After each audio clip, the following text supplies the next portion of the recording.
Niining panahon nga ang putling ebanghelyo gihagit sa mga hiwi nga pagtulunan.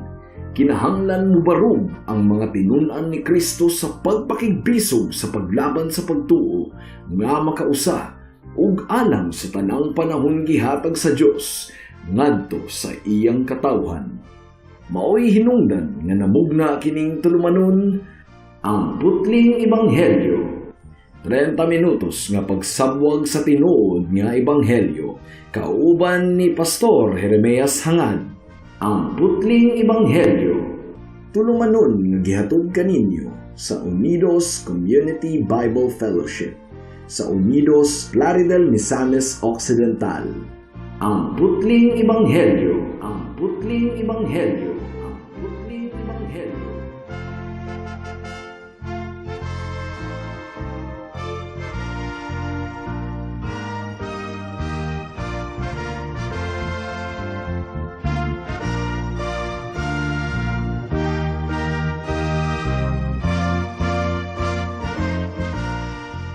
Mayong hapon Unidos, Plaridel, Calamba, Baliangaw, sa Pangdalaga, Rizal, Lupisayna ug kutob sa tanang gidala sa Ginoo sa pagpaminaw niining atong programa nga giuluhan og ang putling ebanghelyo.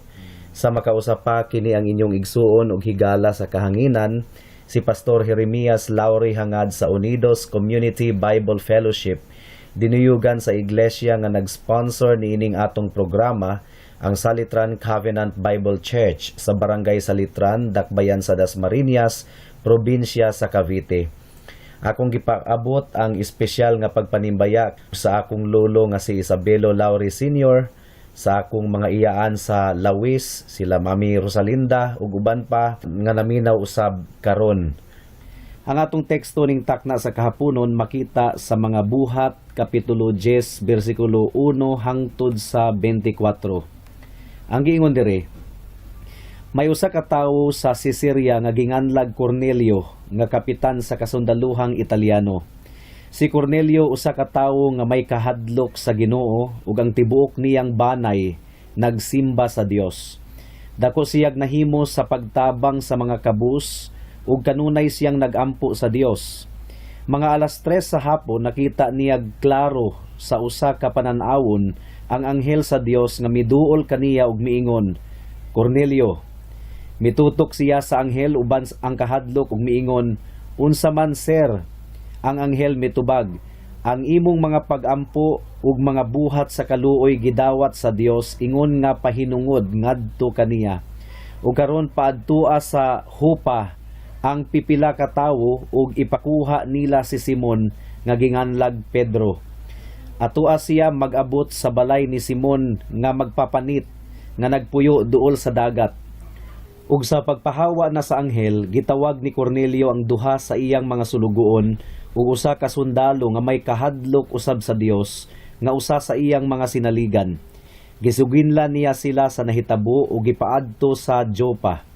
Pagkasunod adlaw, sa may kaudtuhon, samtang sila nagpaingon ug nagkaduol sa Jopa, misaka si Pedro sa atop sa balay aron sa pagampo. Gigutom siya og buot mukaon, apan samtang gihikay pa ang pagkaon, nakakita siyag panan-awon.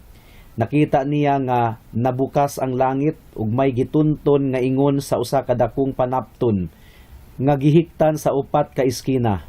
Sa sulod niini diha ang tanang matang sa mga langgam nga ihalas ug mga mananap nga mulakat ug mukamang. Unya may tingog nga miingon kaniya, hala Pedro, pag-ihaw ug kaon. Apan si Pedro mitubag, dili ko Ginoo, kay wala pa ako makakaon og bisan unsa nga giilang mahugaw. Ang tingog miingon kaniya pag-usab, ayaw isipa nga mahugaw ang bisan unsa nga gihinluan na sa Dios. Nahitabo kini sa makatulo ug unya ang iyang nakita gibalik ngadto sa langit. Si Pedro naglibog sa kahulugan sa panan-awon nga iyang nakita. Nianang higayuna ang mga sinugo ni Cornelio human makapangutana hain ang balay ni Simon didto na sa atubangan sa ganghaan. Misangpit sila og nangutana, may nag-abot ba dinhi nga ginganlag Simon Pedro? Nagapadayon pa si Pedro sa pagpamalandong sa kahulugan sa panan-awon sa dihang miingon kaniya ang espiritu, Ana ay tulo ka tawo nga nangita kanimo. Busa kanaog dayon ug ayaw pagpanuko sa pagkuyog kanila kay gipaanhi ko sila. Busa mikanaog si Pedro ug miingon sa mga tawo, ako ang inyong gipangita. Nganong nanganhiman kamo? Sila mitubag, gipaanhi kami ni Kapitan Cornelio. Siya maayong tawo ug nagsimba sa Dios ug gitamod pag-ayo sa tanang mga Hudiyo. Gisugo siya sa usa ka anghel sa pagdapit kanimo sa pag-adto sa iyang balay aron makapamati siya sa imong isulti. Gipadayon ni Pedro ang mga tawo ug didto niya sila pakatulgan ni adtong higayuna. Pagkasunod adlaw mikuyog siya kanila ug miuban usab ang pipila sa mga kaigsuonan sa Joppa. Pagkaugma miabot sila sa Siseria, diin naghulat kanila si Cornelio uban sa iyang mga paryente ug suod nga mga higala nga iyang gidapit. Nini nga sugilanon sa pagkakabig ni Cornelio ngadto kang Kristo. Makita nato mga kahigalaan nga pinal na gayod ug tiunay na gayod ang paguba ni Kristo sa paril sa panagbingkil nga nagulang sa mga Hudiyo ug mga Hintil. Gihimo niya ang mga Hudiyo ug dili mga Hudiyo nga usa na lamang kakatawhan. Sumala sa gisulat ni Pablo sa Efeso Kapitulo 2, versikulo 14. Sa tinuod lang, kining paghimong usa sa mga Hudiyo ug sa mga Hintil, gianam-anam na kini sa Dios sa pagpakita kanato sa mga nauna ng mga panghitabo. Una, niadtong namatay si Jesus dito sa cross, ang kortina nga nagulang sa gawas nga bahin sa templo ug sa sulod nga bahin niini diin atua ang espesyal nga presensya sa Ginoo nagisi. Ug ang buti pasabot ni adto, gawas no na ang matag usa sa pagduol sa presensya sa Dios pinaagi sa atong Ginoong Hesukristo. Ikaduha, niadtong adlaw sa Pentecostes, nakalitok og nagkalain-laing mga pinulungan ang 120 ka mga magtutuo ni Kristo. Ug ang mga pinulungan nga ilang gilitok nga nagmantala sa kahibulungang mga butang sa Ginoo, pulos pinulungan sa mga Hintil. Ikatulo, nakita usab nato sa Buhat Kapitulo 8 nga ang mga Samarianhon nakabig ngadto kang Kristo pinaagi sa mga pagwali ni Felipe. Ug ang Etiopiano nga eunuko nakabig usab. Ug si Pablo mismo isip gitahasan sa Dios ingon nga apostol alang sa mga Hintil. Ug karon finally, sa atong teksto, sa sugilanon sa pagkakabig ni Cornelio, tiunay nagayod nga giguba ni Kristo ang paril sa panagbingkil nga nagulang sa mga Hudiyo ug dili mga Hudiyo. Mao kini hinungdan nga nung miingon si Pablo later nga, in the Lord there is neither Jew nor Gentile. At ubangan sa Ginoo, wala nay Hudiyo ug wala nay Hintil. Nahausa na ang Hudiyo ug Hintil pinaagi sa atong Ginoong Hesukristo. Gipakita kini sa pagkakabig ni Cornelio. Si Cornelio, mga kahigalaan, usa ka kapitan sa kasundaluhang Italiano. 100% siya nga Hintil. Wala gayo dugo nga Hudiyo bisag gamay. Giisip siya sa kadaghanan ingon nga pinakaunang 100% Gentile nga nakabig ngadto kang Kristo.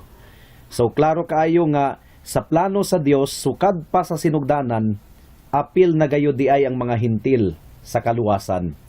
Ang kaluwasan dili lamang alang sa mga Hudiyo. Tinuod nga nagsugod sa mga Hudiyo ang pagpatuman sa Dios sa iyang plano.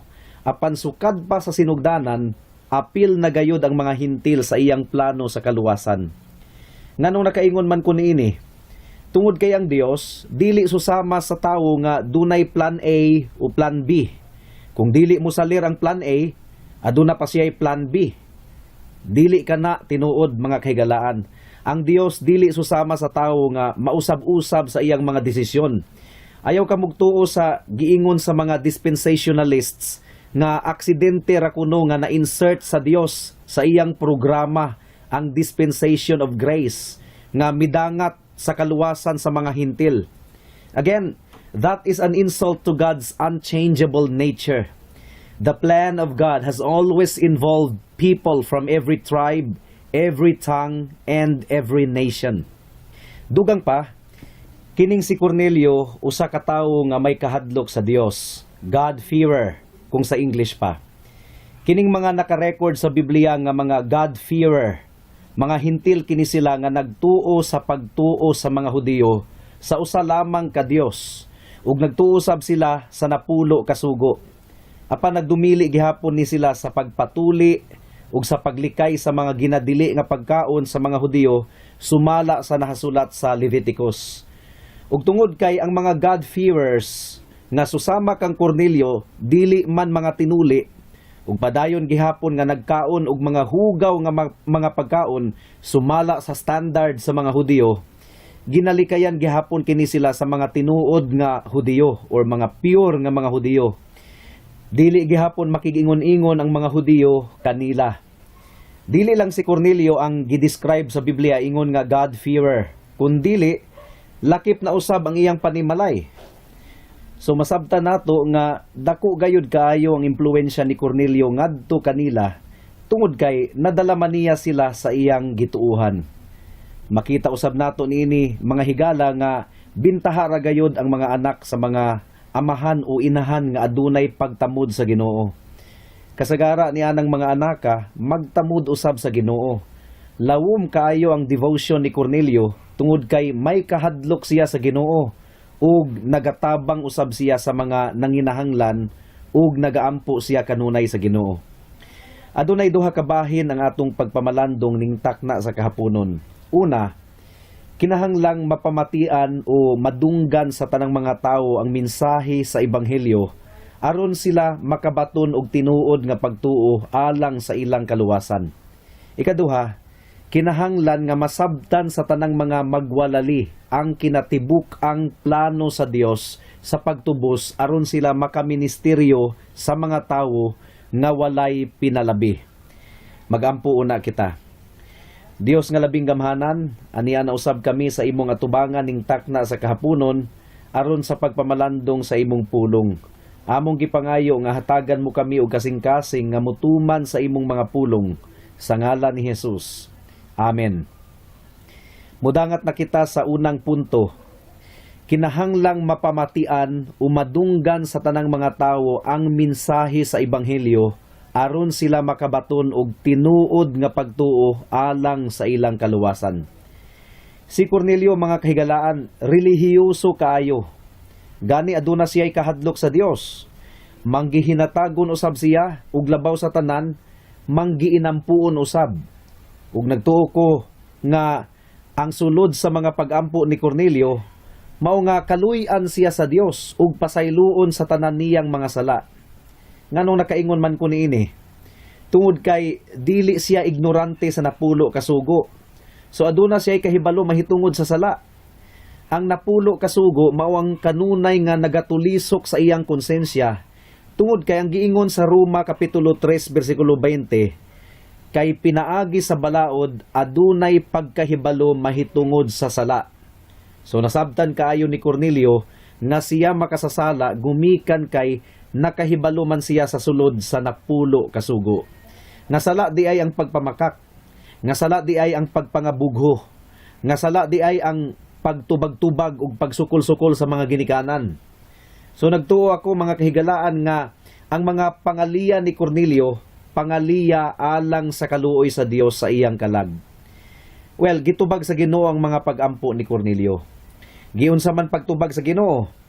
Atong basahon pag-usab ang bersikulo 5, ang giingon diri, ug karon paadtua sa Jopa ang pipila ka mga tawo ug ipakuha nila si Simon nga ginganlag Pedro. Ang pamaagi sa Dios sa pagtawag sa mga katawhan ngadto sa paghinulsol sa mga sala ug pagtuo kang Hesukristo susama ra gayud kanunay sa tanang higayon, mga kahigalaan. Ug mao kini ang pamaagi sa pagmantala sa mensahe sa ebanghelyo. Ngano man, tungod kay ang giingon sa Roma kapitulo 10 bersikulo 17, faith comes from hearing and hearing by the word of God. Ang pagtuo nagikan sa pagpamati ug ang pagpamati sa pulong ni Kristo. Mao nga bisan pa sa maayong mga buhat ni Cornelio, gikinahanglan gihapon niyang mapamatian o madunggan ang pagmantala sa mensahe sa ebanghelyo aron siya makabaton og tinuod nga pagtuo. Ug mao kini ang hinungdan nganong gisugo siya sa anghel sa Dios nga magsugo og mga tawo aron ipakuha si Pedro didto sa Joppa. So ang mga buutan nga mga tawo sa pananaw sa kalibutan, dili day angayan nga mo-congratulate sa ilang kaugalingon ug magtuo nga naangko na nila ang kinabuhing dayon gumikan sa ilang pagpaningkamot. Dili ang kahago ug pagpaningkamot sa tawo ang makaluwas kaniya. Imposible kining mahitabo. Unsaon man niya pagluwas sa iyang kaugalingon nga ang giingon sa Isaias kapitulo 64 bersikulo 6, ang iyang pagkamatarong hugaw nga dinug-an lamang at tubangan sa Ginoo. So imposible gayud kini mga kahigalaan. Dili mahimong kitaon pinaagi sa iyang mga maayong buhat ang kaluwasan. Kinahanglan nga isangyaw nato kining maong kamatuoran ngadto sa mga tawo. Gikinahanglan ni Cornelio nga madunggan ang mensahe ni Kristo pinaagi sa pagwali ni Pedro. Ug mao man usab kita mga kahigalaan. Paminawan ninyo ang giingon sa bersikulo 22. Ang giingon diri sa bersikulo 22, sila mitubag, gipaanhi kami ni Kapitan Cornelio. Siya maayong tawo ug nagsimba sa Dios ug gitamod pag-ayo sa tanang mga Hudiyo. Gisugo siya sa usa ka anghel sa pagdapit kanimo sa pag-adto sa iyang balay aron makapamati siya sa imong isulti. Aron makapamati siya sa imong isulti. So nakita ninyo, Cornelius needed to hear the word of Christ through Peter's preaching, and so do we. Gikinahanglan gayod nga makadungog og wali ang mga tawo sa mensahe sa ebanghelyo aron sila makabaton og tinuod nga pagtuo. Kung adunay pagtuo nga migula dili pinaagi sa pagwali sa ebanghelyo, most likely mini kana nga pagtuo or tuo-tuo lang o superstition. Ngano man kahano nga ang mga simbahan karon wala man kaayo makasinati og mga kaso sa tinuod nga pagkakabig sa ilang taliwala. Why doesn't the modern church experience conversions in her midst? Nagtuo ko nga ilhanan kini nga ilang gipasagdahan ang mga pagwali sa ebanghelyo. Mudangat na kita sa ikaduhang punto. Kinahanglan nga masabdan sa tanang mga magwalali ang kinatibuk ang plano sa Dios sa pagtubos aron sila makaministeryo sa mga tawo nga walay pinalabi. Atong basahon ang bersikulo 9. Ang giingon dire, pagkasunod adlaw sa may kaudtuhon samtang sila nagpaingon og nagkaduol sa Joppa, misaka si Pedro sa atop sa balay aron sa pagampo. Hinaot nga walay mubasa niini nga bersikulo nga mapakya sa pagtan-aw ang labing labaw nga kamot sa Ginoo nga nagtagik niining tanang panghitabo. Samtang ang mga sulugoon ni Cornelio nagpadulong na sa Joppa, giandam na pud sa Ginoo ang kasing-kasing ni Pedro alang sa tahas sa paghatod sa ebanghelyo ngadto kang Cornelio nga usa ka hintil ug sa iyang panimalay nga puro mga hintil. Remember, ang mga Hudiyo dili biya makigingon-ingon sa mga hintil. Si Pedro Hudiyo. Gibuhat kini sa Ginoo pinaagi sa pagpakita kang Pedro sa usa ka panan-awon gikan sa langit. Nining higayuna, gigutom kaayo si Pedro. Gigamit sa Dios ang natural nga dikta sa tiyan ni Pedro isip diving board aron masabtan ni Pedro ang mensahe nga iyang ipadayag kaniya. Nga ang mga hintil dili pwedeng pagaisipon nga hugaw ug dili kayang abton sa grasya sa Ginoo. Sa pananawon ni Pedro, nakita niya ang nagkalain-laing mga ihalas nga mananap nga mikanaog sa langit nga gikarga sa dakong habol. Mga hugaw kadto nga mga mananap sa seremonyas sa mga Hudiyo. Mao nga bawal nila kadtong kanon. Apan gisugo ni Jesus si Pedro nga paihawon ug pakanon ni adtong mga mananapa. Siguro nasyak kaayo si Pedro sa sugo ni Jesus nga ipakaon kadtong mga hugaw nga mga mananap. Ug nagtuo ko nga apil ang baboy adto nga ginadili gayud nga kanon sa mga Hudiyo. Sumala sa Leviticus kapitulo 11. Gigutom kaayo siya ni adtong taknaa ug gihatagan siya sa Ginoo og mga mananap nga pwede niyang ihawon aron kanon. Pero nganong ang mga bawal man nga mananap ang giprovide sa Ginoo kaniya? Gigamit sa Ginoo kadtong maong shocking nga pananawon aron itudlo kang Pedro ang shocking usab nga kamatuoran nga ang mga hintil nga giisip nilang hugaw apil di ay sa grasya sa Dios sa kaluwasan. Makadawat di ay usab sa grasya sa Dios sa kaluwasan. Apil di ay sa mahigugmaong plano sa Ginoo alang sa kaluwasan ang mga hintil. Katulo pagayod kahigayon nga mibalibad si Pedro, apan katulo usab ang Dios mipasabot kaniya sa susamang pagpasabot. So, mura ugahi ang ulo ni Pedro ni adtong tungura. Gani hangtod karon, aduna gihapoy mga grupo nga gahi gihapon og panabot. Nagtudlo gihapon sila sa mga katawhan nga kinahanglan kunong mahimo kitang mga modern nga mga Hudiyo aron kita dawaton sa Dios. Mao nga hangtod karon, partikular gihapon sila sa mga ginadili nga pagkaon. Bawal mo kaon og baboy, bawal mo kaon og mga walay himbis nga isda. Wala pagayod nila masabti nga dili ang musulod sa tiyan sa tawo ang makapahugaw kaniya, kundili ang mugawas gikan sa iyang baba, mga pamalikas, kasina, kaulag, garbo ug uban pa. Well, gigamit sa Ginoo ang pagkagahi sa salabutan ni Pedro aron katulo usab niyang mapasabot ang iyang paghukom. Kung ang Dios ang mo-decide, walay tawo nga makabaliktad niini. Gidesisyonan na sa Ginoo bisan pa sa wala pa matukod ang kalibutan nga mahaapil ang mga hintil sa kaluwasan. Usbon ko, sa wala pa matukod ang kalibutan, aduna nay desisyon ang Ginoo nga mahaapil ang mga hintil sa kaluwasan. Again, paminawan ninyo kini mga dispensationalist nga mga higala nga nagtudlo nga aksidente lamang ang pagka-insert sa dispensation of grace, wala kuno untay labot sa plano sa Ginoo. Sabtan ninyo ang giingon ni Pablo sa Efeso kapitulo 1 bersikulo 4. Ang giingon diri, gipili kita sa Ginoo sa wala pa matukod ang kalibutan aron mahimong balaan ug walay buling sa iyang atubangan. So you see, ang giingnan ni Pablo niini mao ang mga hintil didto sa Efeso. And he told them clearly that God chose them even before the foundation of the world. Ang kalibog ni Pedro nagpadayon gihapon hangtod sa pag-abot sa mga sulugoon ni Cornelio. Naglibog gihapon siya. Dili di ay sa tanang higayon mga kahigalaan nga pagalamdagan dayon sa Dios ang hunahuna sa tawo. Naa di ay mga higayon nga mudangat pa og taas-taas nga higayon adisir pa nato masabdan ang mensahe sa Ginoo.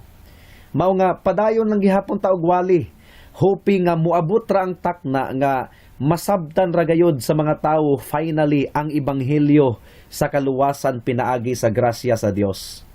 Atong basahon ang bersikulo 20. Ang giingon sa balaang espiritu kang Pedro dinhi, busa kanaog dayon og ayaw pagpanuko sa pagkuyog kanila kay gipaanhi ko sila.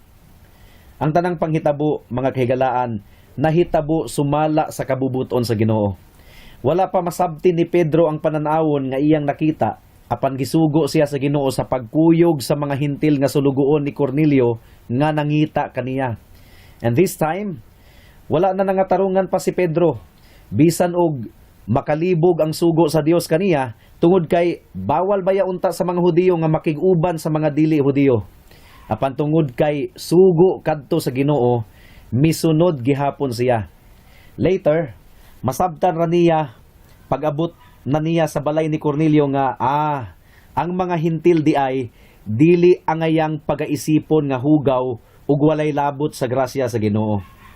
Sa atong kinabuhi mga kaigsuonan, adunay mga panghitabo nga dili nato masabtan, mga bugat nga panghitabo. Apan ang giingon sa 1 Thessalonians chapter 5 verse 8 or 18, sa tanang butang magpasalamat kamo tungod kay kabubuton kini sa Ginoo.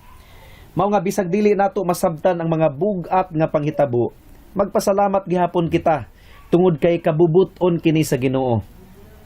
Atong basahon ang bersikulo 23. Ang giingon dire, gipadayon ni Pedro ang mga tawo ug didto niya sila pakatulgan ni adtong higayuna. Pagkasunod adlaw, mikuyog siya kanila ug miuban usab ang pipila sa mga kaigsuonan sa Jopa.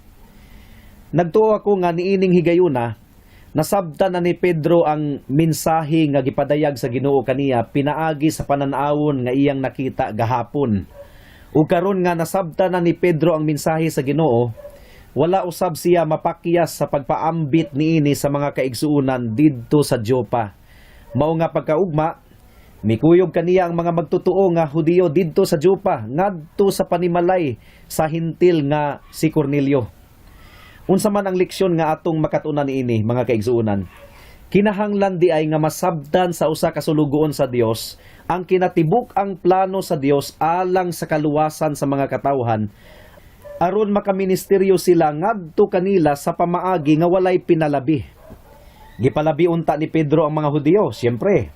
Tungod kay nagtuo man siya nga ang kaluwasan alang lamang sa mga Hudiyo. Apan niadtong nasabtan na niya nga apil di ay ang mga hintil sa plano sa Ginoo, miadto usab siya sa panimalay ni Cornelio nga hintil ug miwali usab sa pulong sa Ginoo didto. Alang sa mga pastor, dili maayo nga mamili kita og mga tawo nga atong pagawalihan. Ang pulong sa Ginoo alang sa tanan. Ang gitanyag sa Ginoo nga kaluwasan pinaagi sa iyang grasya, gitanyag niya alang sa tanan. Kabusman o adunahan, inila man o dili inila, utukan man o dili utukan, bata man o idarana. Mudangat na kita sa pipila ka mga aplikasyon. Una, ang kahayag mga kaigsuonan, bisag jutay ra kini nga kahayag, dili gayud matago. Sincero si Cornelio nga nagkinabuhi, sumala sa jutay nga kahayag nga iyang nadawat. Unsa man kadtong jutay nga kahayag nga nadawat ni Cornelio sa sinugdanan? Nadawat niya ang jutay nga kahayag nga ang Dios sa mga Israelita, si Yahweh, si Jehovah, mao lamang ang bugtong Dios. Nadawat usab niya ang kahayag gikan sa napulo ka sugo. Wala pa niya madawat ang kinatibuk ang kahayag sa ebanghelyo sa grasya sa kaluwasan. Jutay pa lang ang kahayag nga iyang nadawat, apan iya kining gikinabuhi. Ug nakaimpluwensya siya sa iyang tibuok panimalay. Ug bisan pa sa iyang mga kasundaluhan nga gidumalaan. Ikaduha, adunay kagutom si Cornelio sa pulong sa Ginoo. Ikaw higala, aduna ba usab ikaw kagutom sa pulong sa Dios? Ikatulo, ato usab nga nakita nga adunay pagpakabana si Cornelio sa kalag sa ubang mga tawo. Ang giingon sa bersikulo 24, pagkaugma miabot sila sa Sisiria diin naghulat kanila si Cornelio uban sa iyang mga paryente ug suod nga mga higala nga iyang gidapit. Nasayod si Cornelio nga importante gayud kaayo ang mensahe ni Pedro. Wala niya gihikaw ang pribilehiyo nga madunggan usab sa uban ang mensahe ni Pedro gikan sa Ginoo. Mao nga iyang gidapit ang tibuok niyang panimalay ug suod nga mga higala. Hinaot nga mausab kini ang maghari sa kasing-kasing sa tanang mga magtutuo ni Kristo. Kining kasing-kasing nga adunay pagpakabana sa kalag sa ubang mga tawo. Ginoo, hatagi kami niini nga kasing-kasing. Sa katapusan nga aplikasyon, nakigistorya ako karon sa mga dili pa magtutuo.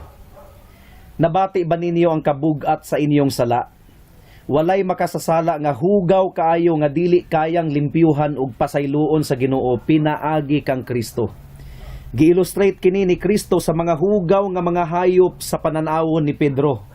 Nga bisan og hugaw kadto sa pananaw sa mga Hudiyo, apan gideklarar na kadto sa Ginoo nga mga nilimpyuhan na. Bisan pa ang mga hintil hugaw kaayo sa pananaw sa mga Hudiyo, gilimpyuhan sila sa Ginoo pinaagi sa ilang pagtuo kang Hesukristo.